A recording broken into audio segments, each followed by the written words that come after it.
All right, so now we're going to be actually finding the angle measures of these angles on the transversals. So looking at alternate interior and whatnot. So the nice thing with this is that when the lines are parallel, we can generally figure out everything else based on knowing that number one, all four angles around this point add up to 360. Same thing about this point. We also know that alternate interior angles, because these lines are parallel, are going to have the same measure, and alternate exterior angles are also going to have the same measure. And corresponding angles, because you can see here that they also have the same measure. So let's look at this example. Looking at this diagram, we know these two lines are parallel lines. And NMP, which is over here, so NMP is this angle here, is 130. What's OPM? So OPM is going to be over here. So these are alternate interior angles. I'm sorry. So OPM. So being alternate interior angles, and you can kind of see here that they have the same measure.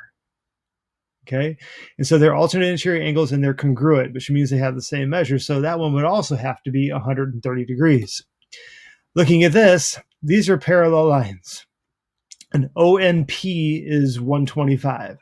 ONP is right here. If that's 125, what's LKN?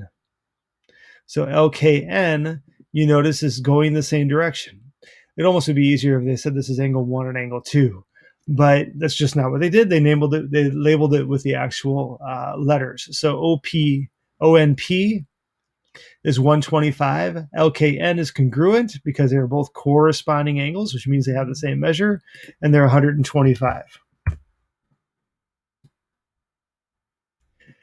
They're parallel lines. WVS is 120. So WVS is right here. What's TSQ? TSQ is also corresponding. It's right here. So it's going to have the same measure, 120 degrees. So if JIG is 50, here's JIG, that's 50. What's HIL? So HIL is going to be vertical to it. So JIG is 50.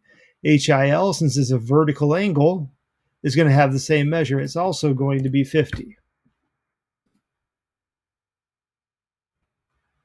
QRT is 60. What's SRT? So QRT and SRT are right next to each other, and they seem to form 180-degree angles when you put them together. Since one of them is 60, the other one has to be whatever you add to 60 to make 180, so it had to be 120.